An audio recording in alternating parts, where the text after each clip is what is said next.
السلام علیکم ورحمۃ اللہ وبرکاتہ، نحمدہ ونصلی علی رسولہ الکریم، اما بعد فاعوذ باللہ من الشیطان الرجیم، بسم اللہ الرحمن الرحیم، رب اشرح لی صدری ویسر لی امری واحلل عقدۃ من لسانی یفقہوا قولی، یا ایھا الذین آمنوا کتب علیکم الصیام کما کتب علی الذین من قبلکم لعلکم تتقون۔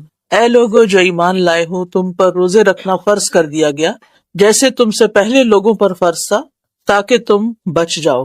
رمضان ایک مبارک مہینہ ہے جس کے روزے رکھنا اللہ سبحانہ وتعالیٰ نے ہم پر فرض کیا ہے۔ اس مہینے میں آسمان کے دروازے کھول دیے جاتے ہیں، یعنی ہماری عبادتیں قبول ہوتی ہیں، ہماری دعائیں قبول ہوتی ہیں، ہمارا زمین کی نسبت آسمان سے ایک رابطہ زیادہ ہو جاتا ہے۔ اس مہینے میں جہنم کے دروازے بند کر دیے جاتے ہیں جو کہ اللہ سبحانہ تعالیٰ کی ایک خاص رحمت ہے، اور سرکش شیطانوں کو طوق پہنا دیے جاتے ہیں، یعنی وہ فریلی اپنی موومنٹ نہیں کر سکتے۔ یہ مہینہ ایک بہت خیر لانے والا مہینہ ہے جس میں انسان کی نیکیاں کئی گنا زیادہ اجر و ثواب پاتی ہیں۔ اس مہینے میں کی جانے والی نیکیوں کا اجر و ثواب بھی کئی گنا زیادہ بڑھ جاتا ہے۔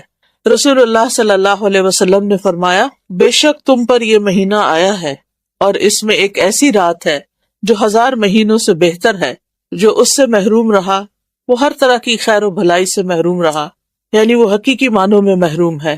لہٰذا بہت ضروری ہے کہ ہم اس مہینے کے آنے سے پہلے ہی اس کی یاد تازہ کر لیں، اس کی پلاننگ کر لیں، اس مہینے کے آنے کے مقصد کو سمجھیں اور اس میں کرنے کے کاموں کو دوبارہ سے دوہرا لیں۔ الحمدللہ زندگی میں کئی بار رمضان آیا اور اللہ کے فضل سے آپ سب نے اس میں اللہ تعالیٰ کی خوب عبادت بھی کی ہوگی، لیکن زندگی کی مصروفیات میں بعض اوقات انسان کیے ہوئے کاموں کو بھی بھول جاتا ہے کہ مجھے اس مہینے میں کیا کچھ کرنا ہے۔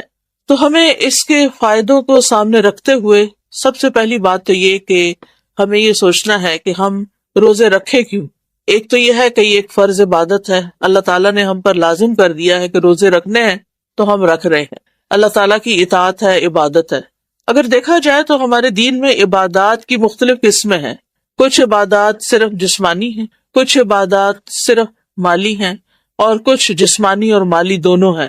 جیسے نماز اور روزہ جسمانی عبادت ہے، اس میں کچھ مال کی انوالومنٹ نہیں ہوتی۔ زکوٰۃ جو ہے وہ پیورلی ایک مالی عبادت ہے، اس کا تعلق صرف مال سے ہے، جسم سے نہیں ہے۔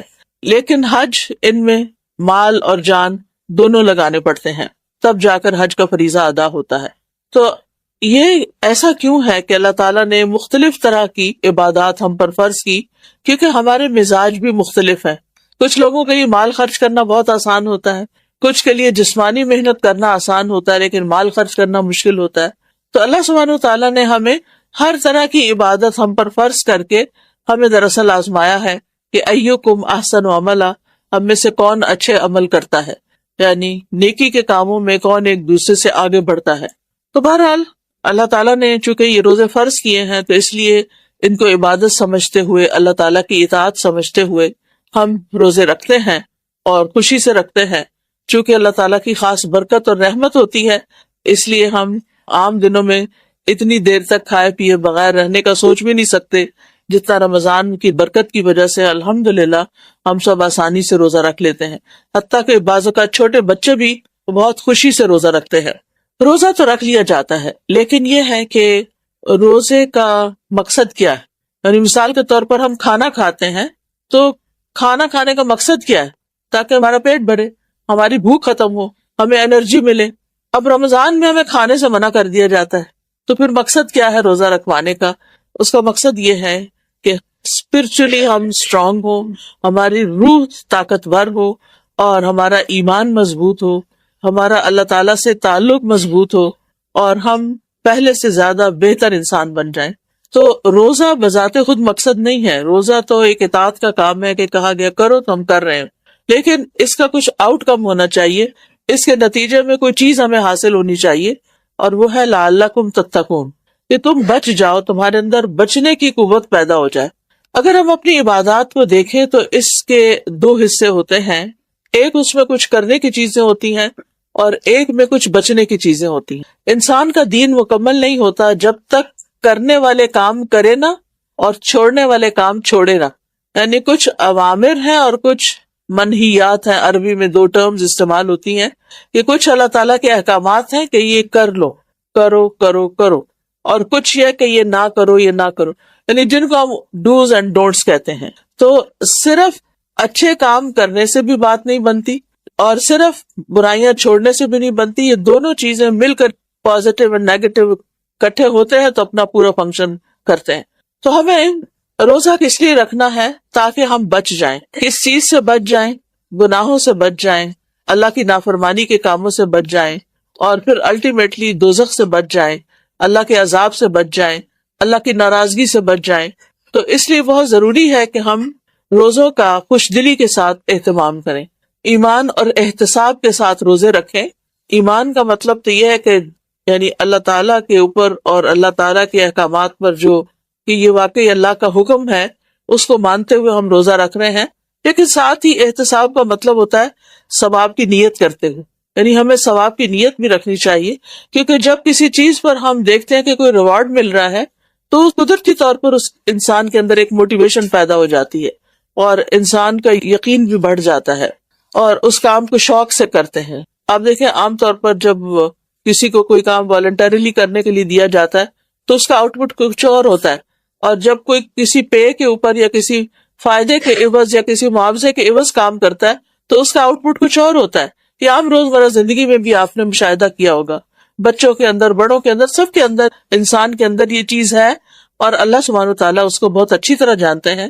تو اس لیے ہمیں ساتھ ہی بتا دیا گیا کہ لعلکم تتقون، تاکہ تم بچ جاؤ، یعنی اگر تم رمضان کے روزے رکھو گے تو تم اللہ کی ناراضگی سے بچ جاؤ گے، اللہ کے عذاب سے بچ جاؤ گے.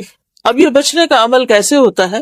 یہ بچنے کا عمل اس طرح ہوتا ہے کہ انسان رمضان کے روزوں میں اللہ کے حکم سے حلال چیزیں بھی چھوڑ دیتا ہے. انسان کے اندر دو بڑی خواہشات ہیں، ایک کھانے کی خواہش ہے اور ایک سیکس کی خواہش ہے. روزے کی حالت میں ان دونوں کو اوائڈ کرنے کے لیے کہا گیا کہ طلوع فجر سے لے کر غروب آفتاب تک ان دو کاموں سے مکمل طور پر اجتناب کرنا ہے، ورنہ روزہ ٹوٹ جائے گا. اب یہ دونوں چیزیں شادی کے بعد ہسبینڈ وائف کا جو تعلق ہے وہ بھی حلال ہے، اور کھانے پینے میں جو طیبات ہیں، پاکیزہ چیزیں ہیں، وہ بھی ہمارے لیے حلال ہیں. لیکن اللہ سبحانہ وتعالیٰ کے حکم سے ہم ان دونوں چیزوں سے اس لیے بچتے ہیں کہ اللہ تعالیٰ نے ہمیں روک دیا، تو ہمیں رک جانا ہے. یہ 30 دنوں کی یہ جو پریکٹس ہے رکنے کی، انسان بھوک بھی لگی ہو، پیاس بھی لگی ہو تو بعض اوقات غلطی سے پانی کے قریب بھی پہنچ جاتا ہے، لیکن پھر سوچتا اوہ میں تو روزے سے ہوں، اور انسان اس کو وہیں کا وہیں چھوڑ دیتا ہے. تو یہ انسان کے اندر برداشت اور یہ صبر اور اللہ سبحانہ تعالیٰ کے حکم کے آگے رک جانا، اور جہاں اللہ سبحانہ تعالیٰ نہیں چاہتے کہ ہم ہوں وہاں نہ ہونا، اور جہاں چاہتے ہیں کہ ہم ہوں وہاں پر ہونا، یہ ایک بہت بڑا تربیتی کورس ہے. یعنی رمضان کا پورا مہینہ انسان کی ایک مکمل ٹریننگ ہو رہی ہوتی ہے، انسان کو تربیت دی جا رہی ہوتی ہے. تو اس لیے بہت ضروری ہے کہ ہم اس سے پورا فائدہ اٹھائیں. تو لعلکم تتقون، اب یہ آخرت کے عذاب سے بچنا، اللہ کی ناراضگی سے بچنا اسی درجے میں ہوگا جس درجے میں ہم روزہ رکھ کر حلال کے علاوہ حرام چیزوں کو چھوڑیں گے. بعض اوقات ہم حلال چیزیں چھوڑ دیتے ہیں، کھانا پینا چھوڑ دیتے ہیں، لیکن مردہ بھائی کا گوشت کھانا نہیں چھوڑتے. یعنی روزہ رکھ کر بھی غیبت، چغلی چل رہی ہوتی ہے کسی نہ کسی شکل میں. یعنی وہاں آ کے ہمارا کنٹرول ختم ہو جاتا ہے، ہم اپنے آپ پر کنٹرول نہیں رکھ سکتے. کوئی بات کر رہا ہو کسی کی تو ہم آگے سے 2 لگانے کو تیار ہوتے ہیں تاکہ یعنی کہ ایک ویلیڈیشن ہو جائے اس کی. تو ہمیں اس بارے میں خاص طور پر رمضان کے اندر بہت محتاط رہنا ہے کہ اپنے روزے کو خراب نہیں ہونے دینا کسی بھی حرام اور مکروہ اور مشکوک چیز سے، کہ جس سے روزہ جو ہے وہ خراب ہو جائے. نبی صلی اللہ علیہ وسلم نے فرمایا کہ جو روزہ رکھ کے بھی جھوٹ بولنا اور جھوٹ پر عمل کرنا نہیں چھوڑتا، اللہ سبحانہ تعالیٰ کو اس کی کوئی ضرورت نہیں کہ وہ کھانا پینا چھوڑ دے. یعنی روزے سے اصل مقصد کھانا پینا چھڑانا نہیں ہے، اصل مقصد کچھ اور ہے، اور وہ ہے بری عادتیں چھڑانا. یعنی وہ چیزیں جو اللہ کی نافرمانی کی ہیں، اللہ تعالیٰ کی ناراضگی کی ہیں، ان کو چھڑوانا. اور انشاءاللہ جب ہم روزے کی حالت میں کھانا پینا جو ہم سب کی ویکنس ہے وہ چھوڑ سکتے ہیں تو اللہ کے حکم سے ہم غیبت چگلی بھی چھوڑ سکتے ہیں. اسی طرح بعض کچھ اور چیزیں زندگی میں حرام ہیں، جیسے کسی کو دھوکہ دینا، چیٹ کرنا، کاروبار کے اندر ملاوٹ کرنا، جیسے تیل کے اندر ملاوٹ ہے، کھانے کی دوسری چیزوں کے اندر ملاوٹ ہے، سود لیا جا رہا ہے، رشوت لی جا رہی ہے، حرام چیزیں کی جا رہی ہیں، تو ان سب چیزوں کو جب تک نہیں چھوڑتے تو روزے کی روح حاصل نہیں ہوتی. یہ اگرچہ مشکل ہے لیکن پھر بھی امپاسبل نہیں. اگر ہوتی تو اللہ سبحانہ تعالیٰ ضرور اس میں کوئی رخصت دے دیتے، ہمیں کچھ نہ کچھ چھوٹ دے دیتے، کچھ اجازت دے دیتے، لیکن ایسا نہیں ہے. تو بہرحال یہ مہینہ جو ہے یہ کچھ کرنے کا بھی ہے اور کچھ چھوڑنے کا بھی ہے، تاکہ ہمارے اندر غلط چیزوں سے بچنے کی قوت پیدا ہو جائے. تو اس مہینے میں کرنا کیا ہے اور کیوں کرنا ہے؟ چونکہ آسمان کے دروازے کھل جاتے ہیں تو آسمان کی طرف کیا چڑھتا ہے؟ قرآن مجید میں آتا ہے الیہ یصعد الکلم الطیب والعمل الصالح یرفعہ. اللہ تعالیٰ کی طرف اوپر چڑھتے ہیں پاکیزہ کلمات، اور نیک عمل جو ہے وہ اس کو اوپر لے جاتا ہے.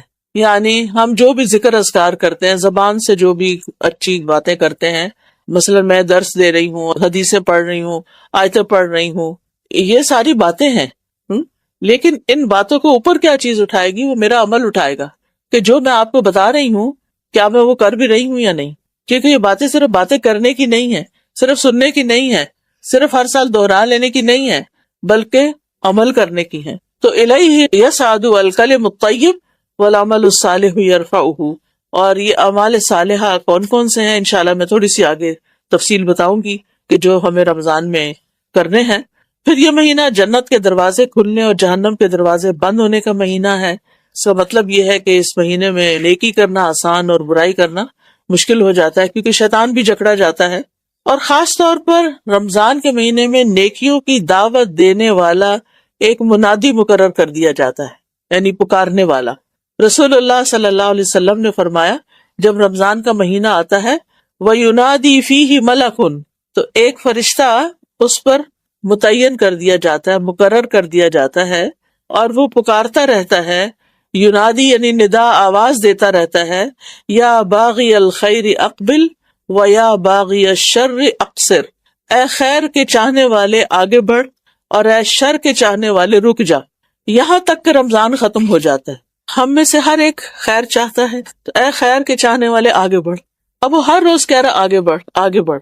تو اس کا کیا مطلب ہے کہ میکسیمم ایفرٹ لگانی، جتنا کر رہے ہیں اس کو کافی نہیں سمجھنا. ہماری رمضان کی عبادتیں ہمارے عام دنوں سے زیادہ ہونی چاہیے. تو یا باغی الخیر اقبل، ہم دعا کر رہے ہیں، ایک دن کرتے ہیں، اگلے دن وہ کہتا ہے اور آگے بڑھو اور آگے بڑھو اور آگے.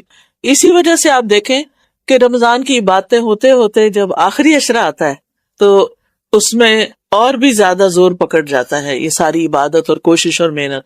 نبی صلی اللہ علیہ وسلم آخری راتوں میں خود بھی جاگتے تھے اور اپنے گھر والوں کو بھی جگاتے تھے، یعنی راتیں ان کی جاگتی تھی.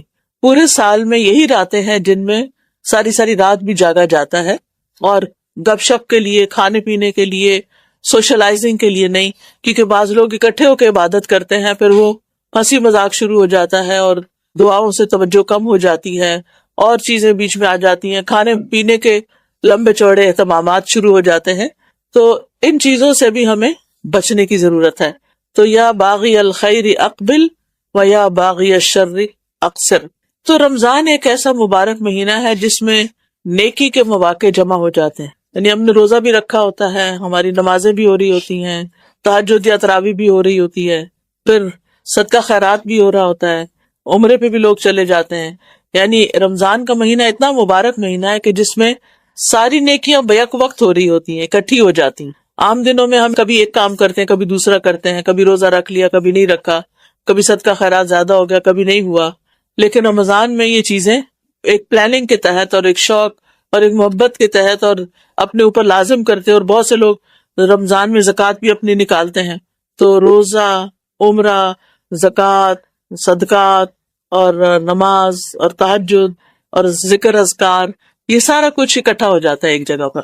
تو رسول اللہ صلی اللہ علیہ وسلم نے فرمایا یقیناً جنت میں ایسے بالا خانے ہیں جن کا اندرونی حصہ ان کے باہر سے نظر آتا ہے اور ان کا بیرونی حصہ ان کے اندر سے نظر آتا ہے، یعنی جیسے گلاس ہاؤس ہوتے ہیں. تو ایک دیہاتی آپ کی طرف کھڑا ہوا اور کہنے لگا یا رسول اللہ صلی اللہ علیہ وسلم، یہ کس کے لیے ہیں، یہ کس کو ملیں گے؟ آپ نے فرمایا اس شخص کے لیے جو اچھی بات کرے، کھانا کھلائے اور روزے رکھے، اور رات کو جب لوگ سو رہے ہوں تو صرف اللہ کے لیے نماز ادا کرے، یعنی تہجد یا تراویح جس کو آپ کہتے ہیں۔ اب رمضان میں آپ یہ ساری باتیں کر سکتے ہیں۔ ایک ٹائم مقرر کریں جب آپ اپنے گھر والوں کو، اپنے بچوں کو لے کے بیٹھیں، چاہے 10 منٹ کے لیے، 5 منٹ کے لیے، خاص طور پہ اگر بچے چھوٹے ہیں تو ان کو لے کے بیٹھیں اور ان کے ساتھ ہر روز تھوڑی سی بات رمضان کے سلسلے میں ضرور کریں۔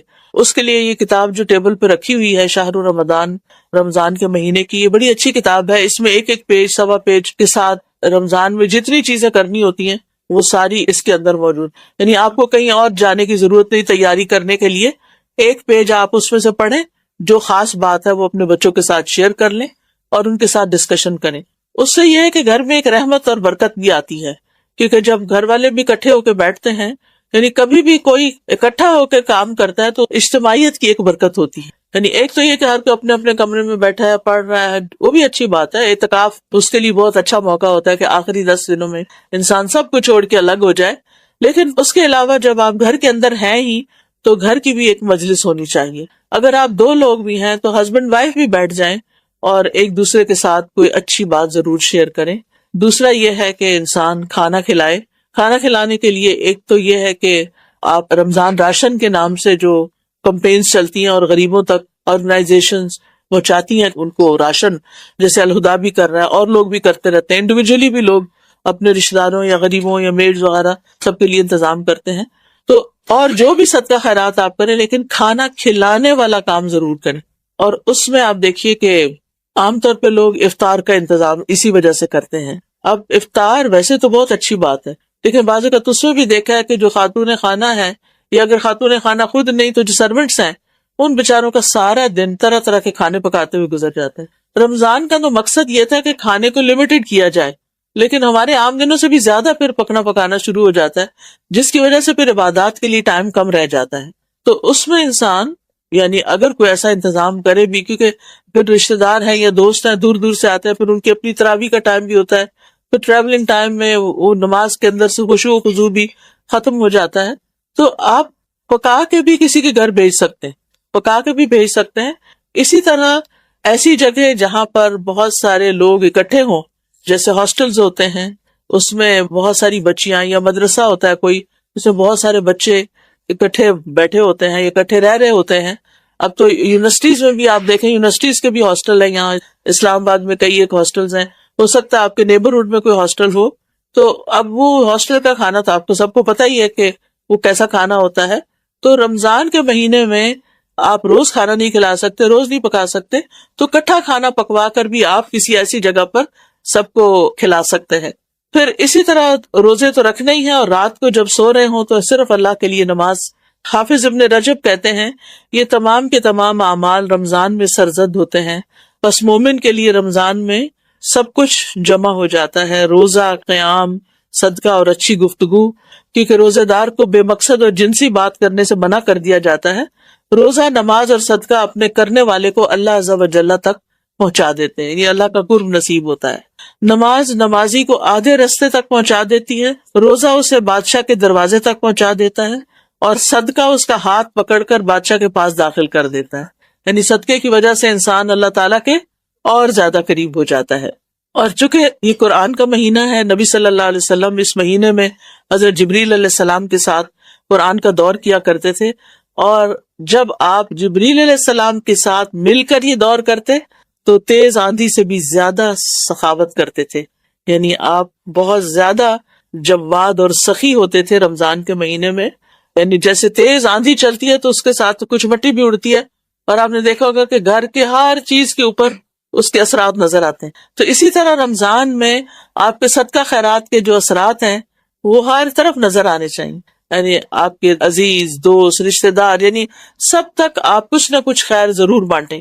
پھر اسی طرح آپ دیکھیے کہ ضروری نہیں ہوتا کہ بہت بڑے بڑے کھانے ہی کھلائے جائیں۔ اگر آپ کی حیثیت صرف اتنی ہے کہ آپ کھجور کھلا دیں کسی کو تو آپ کھجوریں بھی کھلا سکتے ہیں۔ آپ کی حیثیت صرف پانی پلانے کی ہے تو آپ دیکھیں بہت سے لوگ روزہ افطار ہونے کے وقت یہ راستے پہ اشاروں پہ پانی کی بوتلیں اور کھجوریں اور پیکٹ بنا کے کھڑے ہو جاتے ہیں، اور جو راہ چلتے لوگ ہوتے ہیں جو کسی مجبوری کے تحت اس وقت ٹریول کر رہے ہوتے ہیں ان کو ساتھ ساتھ دے رہے ہوتے ہیں۔ یعنی بہت سارے مواقع ہوتے ہیں نیکی کرنے کے، انسان اگر سوچے اور توجہ کرے تو بہت سی خیر نکل سکتی ہے۔ تو چونکہ یہ مہینہ اخلاقی تربیت کا مہینہ ہے، تو نبی صلی اللہ علیہ وسلم نے فرمایا روزہ صرف کھانا پینا چھوڑنے کا نام نہیں ہے، بلکہ روزہ تو لغو اور بیہودہ کام اور رفث یعنی جنسی خواہشات پر مبنی حرکات اور کلام سے بچنے کا نام ہے۔ لہٰذا اگر تمہیں کوئی گالی دے یا تم سے جہالت کی باتیں کرے تو تم کہہ دو کہ میں تو روزے سے ہوں، یعنی آرگیومنٹ میں نہ پڑو، بحث مباحثے نہ کرو، لڑائی جھگڑا نہ کرو۔ اب میں سوچتی ہوں کہ جن گھروں میں بہت لڑائیاں ہوتی ہیں آپس میں، بہن بھائی لڑتے ہیں یا ہسبینڈ وائف لڑتے ہیں یا ایک دوسرے کی مار پٹائی کرتے ہیں، تو اگر وہ رمضان کا مہینہ 30 دن رکے رہے اس کام سے کہ نہ ہی زبان سے یعنی ابیوز کرنا ہے کسی کو، اور نہ ہی ویسے کسی کو مارنا ہے، نہ ہم نے بچوں کو مارنا ہے، نہ کسی بڑے کو مارنا ہے، تو آپ دیکھیں گے کہ رمضان کے بعد وہ عادت کی حد تک کم ہو سکتی ہے، کیونکہ انسان کو سوچنے کا بھی موقع ملتا ہے کہ اگر روزے کی وجہ سے میں نے اپنے آپ کو روکا تھا تو بعد میں میرے لیے کیا جواز نکلتا ہے کہ میں خواہ کسی کے اوپر ظلم اٹھاؤں۔ پھر یہ کہ یہ دعاؤں کی قبولیت کا مہینہ ہے، رمضان کے ہر دن اور رات میں دعا قبول ہوتی ہے، جہنم سے آزادی کا مہینہ ہے، گناہوں کے کفارے کا مہینہ ہے۔ اب یہ ہے کہ چند پوائنٹس میں دیتی ہوں، پھر آپ لوگ مزید ڈسکشن بھی کر سکتے ہیں۔ سب سے پہلی بات تو یہ ہے کہ رمضان کا مہینہ آنے پر پریشان نہیں ہونا چاہیے، خوش ہونا چاہیے کہ اتنے سارے نیکی کے مواقع ملیں گے۔ ہر شخص کو کچھ نہ کچھ تھوڑی سی انگزائٹی ضرور ہوتی ہے، رمضان آ رہا ہے، یہ بھی کرنے والا ہے، وہ بھی کرنے والا ہے، تراویح کیسے کریں گے، رات تھک جاتے ہیں، بمشکل عشاء پڑھتے ہیں، اب یہ اتنی لمبی نماز کیسے ہوگی۔ تو جب میرے اوپر ایسے خیالات آتے ہیں تو میں ہمیشہ سوچتی ہوں پچھلے رمضان میں تو سب ٹھیک ہو گیا تھا، وہ کیسے ہوا تھا؟ تو اگر اللہ نے وہ کرا دیا تو اس دفعہ بھی اللہ سے اچھی امید رکھو، تو انشاءاللہ اب بھی اچھا ہو جائے گا۔ اور واقعی جو ہی رمضان شروع ہوتا ہے ایک الگ ہی اسپرٹ ہوتی ہے، ایک الگ ہی انرجی آ جاتی ہے انسان کے اندر، تو خوشی سے استقبال کریں اور اللہ تعالیٰ کا شکر ادا کرتے ہوئے، کیونکہ کتنے ہی لوگ تھے جو پچھلے رمضان میں ہمارے ساتھ تھے اور اس رمضان میں وہ دنیا سے جا چکے ہیں، اور اس کے لیے دعا بھی مانگتے تھے۔ بعض سلف جو ہیں وہ 6 مہینے پہلے یہ دعا شروع کر دیتے تھے کہ اللہ ہمیں رمضان تک پہنچا دے، اللہ ہمیں رمضان تک پہنچا دے، اور جب رمضان گزر جاتا تو یہ دعا کرتے رہتے اللہ ہمارے رمضان کی نیکیاں قبول کر لے۔ پھر یہ کہ اپنی نیتوں کو بھی خالص کر لینا، یعنی ایک کانشیس ایفرٹ اور سوچ کہ میں نے جو کچھ کرنا ہے اللہ کے لیے کرنا ہے۔ انا للہ، میں تو اللہ کی ہوں، میں تو اللہ کی ہوں، جس نے مجھے پیدا کیا، جس نے مجھے رزق دیا، جس کے ہاتھ میں میری زندگی ہے، جس کے ہاتھ میں میری موت ہے، میں تو اس کی ہوں۔ لہٰذا جب ہم یہ کہہ دیتے ہیں میں اللہ کی ہوں، تو پھر اللہ تعالیٰ کے ہر کام کو انسان اچھی نظر سے دیکھتا ہے، چاہے عقل اس کو سمجھ نہ پائے۔ اللہ کا ہر فیصلہ اچھا لگتا ہے، تقدیر کے متعلق انسان کی شکایتیں دور ہو جاتی ہیں، اللہ تعالیٰ کے اقوال، افعال، تقدیر، شریعت سب سے انسان ایگری کرنے لگتا ہے۔ اور پھر اگر انسان سوچتا ہے کہ حیاتی کلہ للہ، میری ساری زندگی اللہ کے لیے، تو پھر جو بھی کام انسان اس وقت کر رہا ہوتا ہے، چاہے ماں باپ کی خدمت ہے، چاہے بچوں کا خیال رکھنا ہے، چاہے نیبرز ہیں، چاہے دین کا پڑھنا پڑھانا، کوئی بھی چیز ہے، میں جب اللہ کے لیے کر رہی ہوں تو پھر مجھے پریشانی نہیں ہونی چاہیے، کیونکہ چھوٹی چھوٹی چیزیں بعض اوقات ہمیں پریشان کر دیتی ہیں۔ مثلاً ہم دورہ قرآن سننے یا کرنے جا رہے ہیں، راستے میں اشارہ بند ہو گئے، تو اب ہمارے پٹھے کیوں کھچنے لگ گئے ہیں؟ کوئی نہیں، کوئی ضرورت نہیں ہے، ریلیکس رہیں، اللہ جب چاہے گا پہنچا دے گا۔ آپ تو اپنے ٹائم پر نکلے تھے، لیکن آگے آپ کو تو نہیں پتا تھا کہ روڈ بلاک ہوگی، اور آج کل تو حالات ایسے ہیں کہ کسی وقت کچھ بھی بلاک ہو جاتا ہے اور کچھ بھی ملک میں چل پڑتا ہے۔ تو اب آپ اس کو پوری طرح ریلیکس ہیں، آپ پہنچ گئے ٹائم پر تو بھی خوش ہیں، اگر تھوڑا سا لیٹ ہو گئے تو بھی خوش ہیں، اگر پہلے پہنچ گئے تو بھی خوش ہیں، کیونکہ حیاتی کلہ للہ، سب کچھ میرا تو اللہ ہی کے لیے ہے۔ لہٰذا یہ چیز انسان کو اتنا سکون بخشتی ہے، اتنا اطمینان دیتی ہے کہ میں نے اسباب اختیار کر لیے، اور پھر اس کے بعد میں جہاں بھی ہوں، جس بھی سچویشن میں۔ بعض اوقات ایسا بھی ہوتا ہے کہ ہم پچھلے رمضان میں کوئی بہت اچھا کام کر رہے تھے، مثلاً عمرے پہ چلے گئے، مثلاً کوئی اور اللہ نے نیکی کا کام کرا دیا، اس سال وہ اپرچونٹی نہیں ہے، اب بے چینی کی ضرورت نہیں ہے، کوئی بات نہیں، اب اس وقت اللہ نے جہاں رکھا ہے میں اس کو بھی نیکی سمجھ کے کروں گی، کیونکہ دین اور دنیا الگ الگ چیزیں نہیں ہیں۔ اگر ہم دین کو دنیا کمانے کے لیے استعمال کرتے ہیں تو اس کا کوئی اجر و ثواب نہیں، اور اگر ہم دنیا کے کام دین کے فائدے کے لیے کرتے ہیں تو اجر ہی اجر ہے، دنیا کے کام میں بھی اجر ہے، اور اگر دین کا کام اللہ کے لیے کرتے تو اجر ہے۔ تو اس لیے انسان کو جو بھی کوئی کام کرے وہ خوشی خوشی کرے۔ رمضان میں کبھی بھوک بھی لگ جاتی ہے، کبھی تھکاوٹ بھی زیادہ ہو جاتی ہے، اور پھر نفس کے خلاف ہوتا ہے کچھ کام کرنا، لیکن انسان خوشی سے کر لے۔ پھر یہ کہ رمضان سے پہلے استغفار کی بھی کثرت کریں تاکہ ساری رکاوٹیں دور ہو جائیں۔ یہ ہمارے اپنے ہی گناہ ہوتے ہیں جن کی وجہ سے ہم سے نیکی کے مواقع چھن جاتے ہیں. یعنی ہم نے سوچا ہوتا ہے کچھ کرنے کا اور وہ ہوتا ہی نہیں، کوئی ہمارا گناہ بیچ میں رکاوٹ بن جاتا ہے. تو استغفار کرنے سے آپ نے دیکھا ہوگا رزق کے دروازے کھلتے ہیں، بارشیں برستی ہیں، اللہ تعالیٰ مال اور اولاد میں برکت ڈالتا ہے. یعنی کہ ساری رکاوٹیں ختم اور دعائیں قبول، اور بندے کو جو چاہیے تھا وہ اسے مل گیا.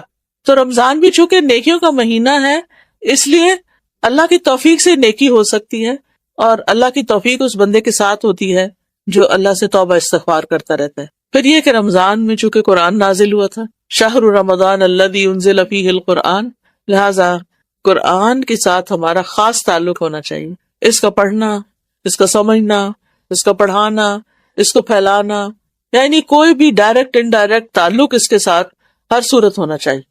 کم از کم منیمم ایک قرآن تو ضرور ختم ہونا چاہیے، یعنی اس سے کم نہیں. عبداللہ بن مسعود کہا کرتے تھے کہ جو ایک مہینے میں ایک قرآن ختم نہیں کرتا وہ دراصل قرآن کو چھوڑے ہوئے ہے. حجر القرآن ہے نا جو قرآن مجید میں آتا ہے سورۃ بنی اسرائیل میں، وقال الرسول یا رب ان قوم اتخذوا هذا القرآن مہجورا، کہ رسول قیامت کے دن کہیں گے اے رب میری اس قوم نے اس قرآن کو چھوڑ دیا تھا. آپ کی قوم کون ہے؟ دو طرح کی ہے، ایک جنہوں نے آپ کی بات پہ لبیک نہیں کہا اور جنہوں نے آپ کی بات پہ لبیک کہا. دونوں ہی آپ کی امتیں ہیں، ایک امت اجابت ہے اور دوسری جو ہے وہ امت دعوت ہے. تو امت اجابت کون ہے؟ ہم لوگ امت اجابت ہیں جنہوں نے آپ کی بات مان لی. اور امت دعوت کون ہے؟ کہ جن تک رسول اللہ صلی اللہ علیہ وسلم کی دعوت جانی چاہیے، جن تک اسلام کا پیغام پہنچنا چاہیے. تو جنہوں نے دعوت قبول کر لی اور پھر اس کے بعد کچھ کیا ہی نہیں، قرآن کے ساتھ کوئی تعلق ہی نہیں، تو رسول صلی اللہ علیہ وسلم قیامت کے دن اس کے خلاف گواہی دیں گے کہ یار اب اس قوم نے، ان لوگوں نے قرآن کو چھوڑ رکھا تھا. تو مہینے میں ایک دفعہ قرآن ختم نہ کرنا حجر القرآن میں آتا ہے. صحابہ جو تھے وہ 8 دن میں، ہفتے بھر میں ختم کر لیا کرتے تھے. چلے ہماری مصروفیات اور کام ایسے ہیں، لیکن ایک پارے کا ٹارگٹ تو رکھ ہی لینا چاہیے ہم، اور رمضان میں تو ضرور رکھنا چاہیے. کچھ صبح میں پڑھ لیں، کچھ دوپہر میں پڑھ لیں، کچھ شام کو پڑھ لیں.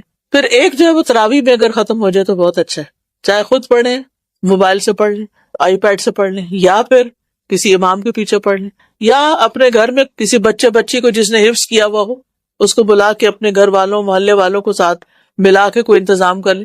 یعنی ہر ایک کی اپنی پرسنل ارینجمنٹ اینڈ پریفرنس ہے، کس کو کہاں زیادہ مزہ آتا ہے اس کے مطابق وہ کام کر لے. لیکن یہ میک شور کریں کہ قرآن کے ساتھ عام دنوں کی نسبت زیادہ تعلق ہے.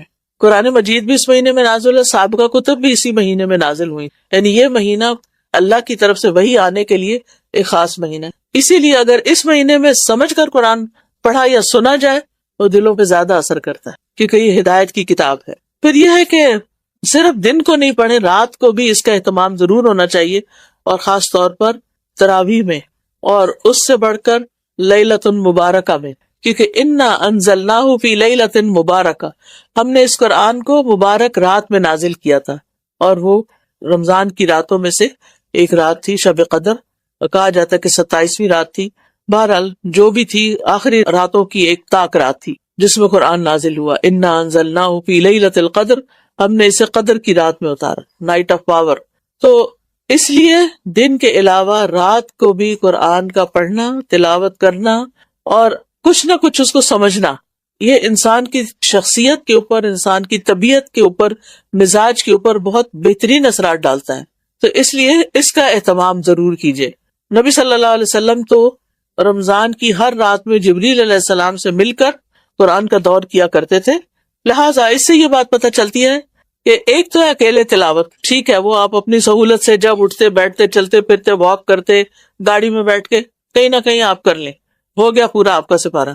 لیکن کچھ وقت ایسا ضرور رکھیں کہ جس میں آپ کسی کے ساتھ بیٹھیں. موسیٰ علیہ السلام نے اپنے بھائی ہارون علیہ السلام کو مانگا تھا، اللہ تعالیٰ سے دعا کی تھی کہ وَاجْعَلْ لِي وَزِيرًا مِّنْ أَهْلِي هَارُونَ أَخِي أُشْدُدْ بِهِ أَزْرِي كَيْ نُسَبِّحَكَ كَثِيرًا وَنَذْكُرَكَ كَثِيرًا إِنَّكَ كُنتَ بِنَا بَصِيرًا، کہ ہم مل کے تیرا ذکر کریں، مل کے تیری تسبیح کریں.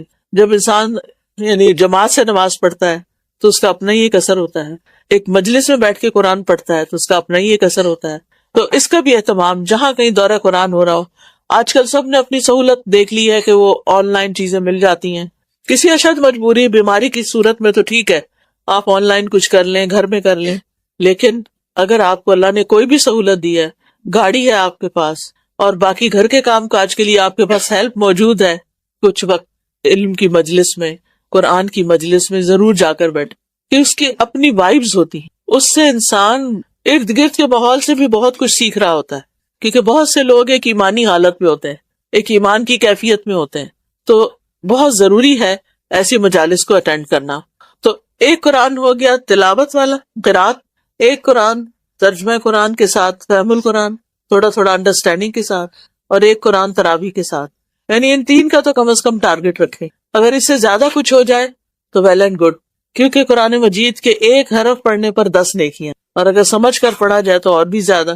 پھر یہ ہے کہ تلاوت قرآن سے اللہ تعالیٰ کا قرب ملتا ہے۔ ابن رجب کہتے ہیں نفلی اعمال میں عظیم عمل جس کے ذریعے انسان اللہ تعالیٰ کا تقرب حاصل کرتا ہے وہ قرآن کی کثرت سے تلاوت ہے، اور اس کو غور و فکر، تدبر اور خوب سمجھ کر سننا ہے۔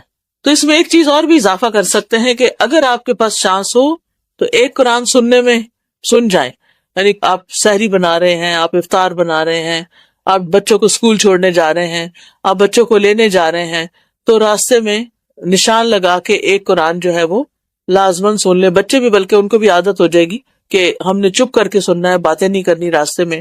پھر آپ دیکھیے کہ اس قرآن کے پڑھنے سے اللہ تعالیٰ کی رحمتیں اور برکتیں آتی ہیں، کیونکہ یہ بابرکت کتاب ہے۔ ابن مسعود کہتے ہیں جس میں یہ 3 باتیں پائی جاتی ہوں اللہ اس کے دل کو ایمان سے بھر دیتا ہے: عالم کی صحبت اختیار کرنا، قرآن کی تلاوت کرنا، اور روزے رکھنا۔ جس کو یہ 3 چیزیں نصیب ہو جائیں اس کے دل کی حالت بدل جاتی ہے۔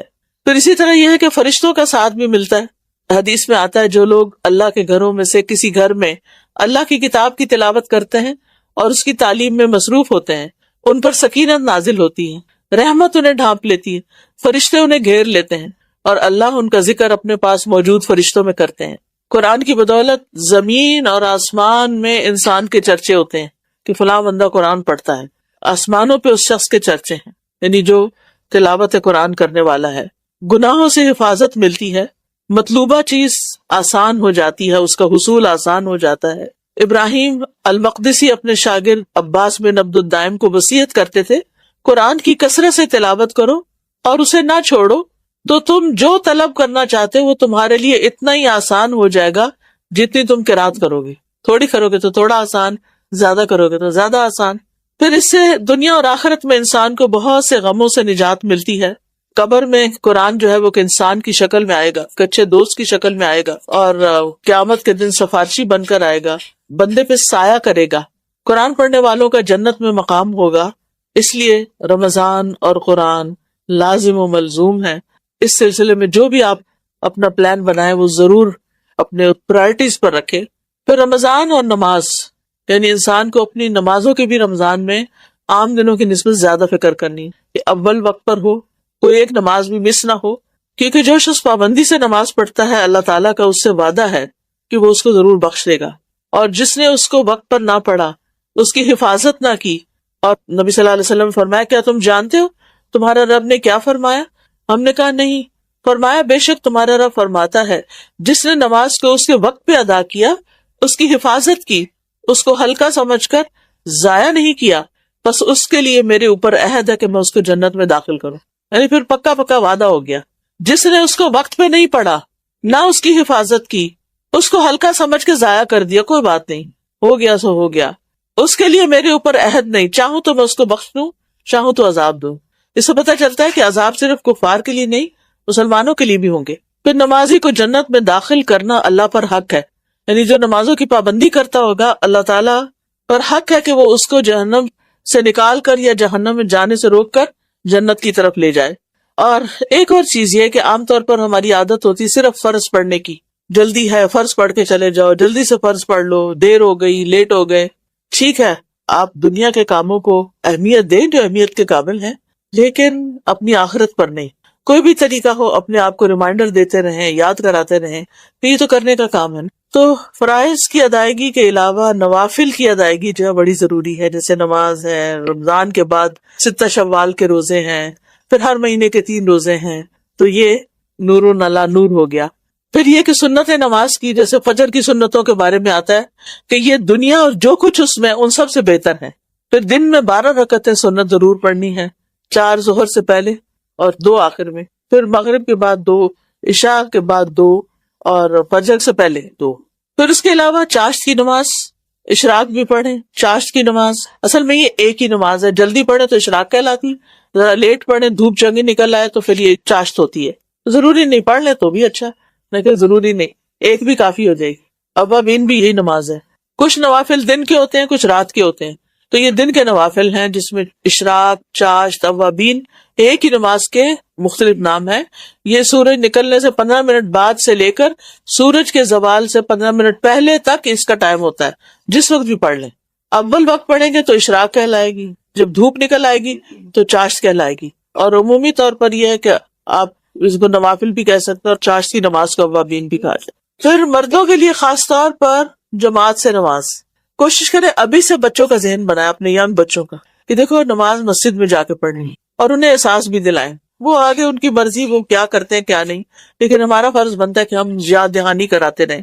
جو شخص عشاء اور فجر جماعت کے ساتھ پڑھتا ہے، ساری رات کا قیام اس کے حق میں لکھا جاتا ہے۔ پھر خصوصاً قیام اللیل کا اہتمام کرنا، کیونکہ جو اس کے بارے میں بھی آیا کہ جو ایمان کے ساتھ اور احتساب کے ساتھ یعنی یہ نوافل پڑھے گا تو اس کے اگلے پچھلے سب گناہ معاف کر دیے جائیں گے۔ پھر آپ دیکھیے کہ رات کی نماز جو ہے، فرض نماز کے علاوہ نوافل، وہ رب کے قریب کرنے والی ہے، رب کا قرب عطا ہوتا ہے، جس کو تہجد کہتے ہیں آپ نا۔ پھر یہ کہ انسان قیام میں ذرا لمبا پڑھے، صرف قل هو اللہ سے نہیں ختم کر دیں، تھوڑی لمبی صورتیں پڑھے جو آپ کو یاد ہے، چاہے رکھتے کم بھی ہو جائیں، ویسے تو میکسیمم 12 ہے، لیکن اگر 12 سے کم بھی ہوگی کوئی بات نہیں۔ پھر یہ کہ رمضان کے دن میں صرف سونا نہیں رکھیں اور رات کو صرف جاگنا نہیں رکھیں، بلکہ اس اعتبار سے بھی نبی صلی اللہ علیہ وسلم کی سنت کو فالو کریں کہ آپ کیا کرتے تھے۔ حضرت عائشہ فرماتی ہیں رسول اللہ صلی اللہ علیہ وسلم عام دنوں کی بنسبت آخری عشرے میں خوب محنت کرتے اور کوشش کرتے تھے۔ پھر گھر والوں کو قیام کی رغبت دلائیں اور ليلۃ القدر کی تلاش میں سستی نہ دکھائیں، اور پھر دعائیں خوب خوب مانگیں، کیونکہ روزہ دار کی ایک دعا دن میں اور رات میں پھر قبول ہوتی ہے۔ روزانہ رات کو دعاؤں کی قبولیت کے لیے آسمان میں دروازے کھلتے ہیں، اور یہ رات کے آخری 1/3 حصے میں ہوتے ہیں۔ جی، صلاۃ و تسبیح پڑھی جا سکتی ہے، اجتماعی بھی پڑھی جا سکتی ہے، تہجد میں بھی پڑھ سکتے ہیں، لیکن ایک بات یاد رکھیے، صلاۃ و تسبیح آپ پڑھیے رمضان میں، لیکن اس کے مقابلے میں اگر آپ قرآن کے ساتھ پڑھیں گے نا کچھ بھی، کئی گنا زیادہ ثواب ہوگا اس کا، تو اس کا بھی ضرور دھیان میں رکھیے۔ پھر ذکر اذکار، چلتے پھرتے وَاذْكُرُوا اللَّهَ كَثِيرًا لَعَلَّكُمْ تُفْلِحُونَ، اللہ کا ذکر سکون کا باعث ہے، اور پھر یہ کہ افضل الذکر لا الہ الا اللہ ہے، اور یہ غموں کو بھی دور کرتا ہے۔ چلتے پھرتے اٹھتے بیٹھتے لا الہ الا اللہ، لا الہ الا اللہ، لا الہ الا اللہ۔ پھر یہ کہ لا الہ الا اللہ کا وزن کریں تو اگر تمام دنیا کی چیزوں کو ترازو کے ایک پلڑے میں رکھ دیا جائے اور لا الہ الا اللہ کو دوسرے پلڑے میں، تو بھی لا الہ الا اللہ والا پلڑا نیچے جھک جائے گا، خالی لا الہ الا اللہ بھی پڑھ سکتے۔ میرا کہنے کا مطلب ہے صلاۃ و تسبیح اچھی چیز ہے، لیکن قرآن کا پڑھنا اس سے بھی افضل ہے، کیونکہ رمضان میں قرآن نازل ہوا ہے، ٹھیک ہے؟ تو ایک دفعہ صلاۃ و تسبیح ہفتے میں ایک دن کافی ہے، ہر روز کی ضرورت نہیں ہے۔ ہر روز فوکس کریں قیام اللیل پہ، تہجد پہ، اور اس میں زیادہ سے زیادہ قرآن پڑھنے پر۔ پھر چلتے پھرتے اٹھتے بیٹھتے ذکر اذکار، سبحان اللہ، الحمدللہ، اللہ اکبر، سبحان اللہ کہنا اور الحمدللہ کہنے سے زمین اور آسمان کے درمیان کی فضا بھر جاتی ہے۔ الحمدللہ کہنا میزان کو بھر دیتا ہے۔ جو شخص سبحان اللہ العظیم و بحمدہ کہتا ہے اس کے لیے جنت میں کھجور کا ایک درخت لگا دیا جاتا ہے۔ اور جو شخص 100 دفعہ یہ کلمہ پڑھ لے، لا الہ الا اللہ وحدہ لا شریک لہ، لہ الملک و لہ الحمد وہو علی کل شیء قدیر، تو اسے 10 غلام آزاد کرنے کے برابر ثواب ملے گا، 100 نیکیاں اس کے اعمال نامے میں لکھی جائیں گی، 100 برائیاں اس سے مٹا دی جائیں گی۔ وہ سارا دن شام تک شیطان کے شر سے محفوظ رہے گا، کوئی شخص اس سے بہتر عمل لے کر نہیں آئے گا، البتہ جو شخص اس سے زیادہ عمل کرے اس کا ثواب پھر زیادہ ہوگا۔ پھر استغفار کے فائدے، صدقہ خیرات ان دنوں میں بہت کرنا چاہیے، کیونکہ رمضان میں ہر نیکی جو ہے وہ زیادہ فائدہ پاتی ہے، اور صدقہ جو ہے وہ آگ سے بچاؤ کا ذریعہ بھی ہے۔ عرش کے سائے میں جگہ نصیب ہوگی جس نے صدقہ پوشیدہ طور پر کیا، کہ بائیں ہاتھ کو بھی خبر نہیں ہوئی کہ کیا کیا۔ اور عمومی طور پر ہر نیک کام میں آگے بڑھیں، فاستبقوا الخیرات، نیکی کا ہر کام شوق سے کریں، روزہ شوق سے رکھیں، نماز شوق سے پڑھیں، اپنے یعنی کہ اس ایکسائٹمنٹ کو شو کریں ایک دوسرے پر۔ یہ نہیں کہ ہائے آج بڑا روزہ لگ رہا ہے، اور دوسرا کہ ہائے وہ ساروں کو کنٹیجیس بیماری لگ جاتی ہے. پھر چھوٹی چھوٹی نیکیوں میں لوگوں سے آگے رہنے کی کوشش کریں. والدین کے ساتھ نیکی، ان کی طرف سے صدقہ خیرات ضرور کریں اگر فوت ہو چکے ہیں. لوگوں کے لیے فائدے کا بنے، سلام پھیلائیں، اچھی باتیں کریں، کسی کو پانی کا ایک گھونٹ ہی پلا دیں. اللہ سبحانہ وتعالیٰ سے دعا ہے کہ وہ نیکی کرنے کو آسان کر دے ہمارے لیے اور برائی کرنے کو مشکل کر دے، اور ہمیں اس مہینے سے پورا فائدہ اٹھانے کی توفیق.